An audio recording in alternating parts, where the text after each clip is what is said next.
ಮೀಸಲಾತಿ ಬಗ್ಗೆ ಒಂದು ವಿಷಯ ಹೇಳ್ತಾ ಇದ್ದೀನಿ ಕೇಳಿ. ಕೆಲವರು ಮೀಸಲಾತಿಯನ್ನು ಮುಂದುವರಿಸಬೇಕು ಅಂತ ಹೇಳ್ತಾ ಇದ್ದಾರೆ, ಕೆಲವರು ಮೀಸಲಾತಿಯನ್ನು ಬಂದ್ ಮಾಡಬೇಕು ಅಂತ ಹೇಳ್ತಾ ಇದ್ದಾರೆ. ಎರಡನೇ ವಿಷಯಕ್ಕೆ ನಾನು ಬರ್ತಾಯಿದ್ದೀನಿ.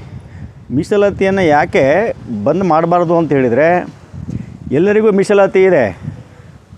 60% ಇರ್ತಕ್ಕಂಥ OBCಗಳಿಗೆ ಅಂದರೆ ಹಿಂದುಳಿದ ಜಾತಿಗಳಿಗೆ 27% ಇದೆ.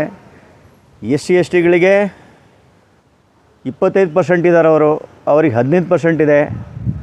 ಬ್ರಾಹ್ಮಣರು ಕೇವಲ 2% ಇದ್ದಾರೆ, 10% ಇದೆ. ಮತ್ತೇನು ಬೇಕಪ್ಪ ನಿಮಗೆ? ಬೇರೆ ಬೇರೆ ಮಾನದಂಡಗಳ ಮೂಲಕ ಕೊಟ್ಟಿರ್ತಾರೆ.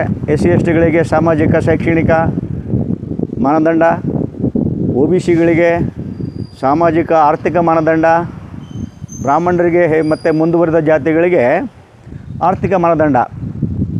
ಈಗ ಎಲ್ಲವೂ ಕೂಡ ಖಾಸಗೀಕರಣ ಆಗ್ತಾಯಿದೆ. ಖಾಸಗೀಕರಣ ಆಗಿಬಿಟ್ರೆ ಆಟೋಮೆಟಿಕಲಿ ರಿಸರ್ವೇಷನ್ನು ನಾಶ ಆಗ್ತದೆ. ಈಗಾಗಲೇ 60% ನಾಶ ಆಗಿದೆ. ಈ BJP ಗೌರ್ಮೆಂಟಿನ ಬೆನ್ನೆಲುಬು ಯಾರಪ್ಪ? RSS ಅಲ್ವಾ? RSSನ ಬೆನ್ನೆಲುಬು ಯಾವುದಪ್ಪ? ಬ್ರಾಹ್ಮಣರಲ್ವಾ? ನೀವೆಲ್ಲ ಸೇರ್ಕೊಂಡು ಯಾಕೆ ಖಾಸಗಿ ಕ್ಷೇತ್ರದಲ್ಲೂ ಕೂಡ ಆ ಮೀಸಲಾತಿನ ತರಬಾರ್ದು? ಪುಣ್ಯ ಕಟ್ಕೋಬಹುದಲ್ವಾ? ಇವೆಲ್ಲ ಬಿಟ್ಬಿಡಿ. ಈಗಾಗಲೇ ಅಹಿಂದ ವರ್ಗ ಒಗ್ಗಟ್ಟಾಗ್ತಾ ಇದೆ.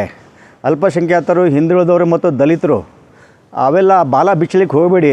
ಅವೇರ್ನೆಸ್ ಭಾಳ ಬಂದಿದೆ, ಅವಾಗ ಗೊತ್ತಾಗ್ತಿದ್ದಿಲ್ಲ, ಜಾಗೃತಿ ಇದ್ದಿಲ್ಲ, ಅರಿವು ಇದ್ದಿಲ್ಲ. ಈಗ ಭಾಳ ಜಾಗೃತಿ ಬಂದುಬಿಟ್ಟಿದೆ. ಸುಮ್ಮನೆ ತಲೆಹರಟೆ ಮಾಡಿ ಏನೇನೋ ಇದು ಮಾಡೋದು ಬೇಡ. ಇವನ್ನೆಲ್ಲ ಅರ್ಥ ಮಾಡಿಕೊಂಡು ಮೀಸಲಾತಿ ಭಾಳ ಅವಶ್ಯಕತೆ ಇದೆ. ಮೀಸಲಾತಿ ಬೇಡಪ್ಪ ಅಂತ ಹೇಳಿದರೆ ಜಾತಿಯ ಸಮಸ್ಯೆಯನ್ನು ಸರಿ ಮಾಡಿ ಮೊದಲೇ. It is because of caste system, is it not? Reservation has come up. ಅದನ್ನೆಲ್ಲ ಅರ್ಥ ಮಾಡ್ಕೊಂಡು ಇದು ಮಾಡಿ. ನಾನು ಡಾಕ್ಟರ್ ರಾಜನಾಗ್ ಮಾತಾಡ್ತಿರೋದು. ನಮ್ಮ ಯೂಟ್ಯೂಬ್ ಚಾನಲ್ ವತಿಯಿಂದ ಸಾಮಾಜಿಕ ಕಳಕಳಿ. ಇದು 330ನೇ ವಿಡಿಯೋ. ದಯವಿಟ್ಟು ನೋಡಿ, ಸಬ್ಸ್ಕ್ರೈಬ್ ಮಾಡಿ ಅಂತ ಹೇಳಿ ಈ ಮಾತನ್ನು ಮುಗಿಸ್ತಾ ಇದ್ದೀನಿ. ಪುನಃ ಮುಂದಿನ ವಾರ ಹೊಸ ವಿಷಯದೊಂದಿಗೆ ಬರ್ತಾಯಿದ್ದೀನಿ. ಎಲ್ಲರಿಗೂ ಕೂಡ ಒಳ್ಳೆಯದಾಗಲಿ.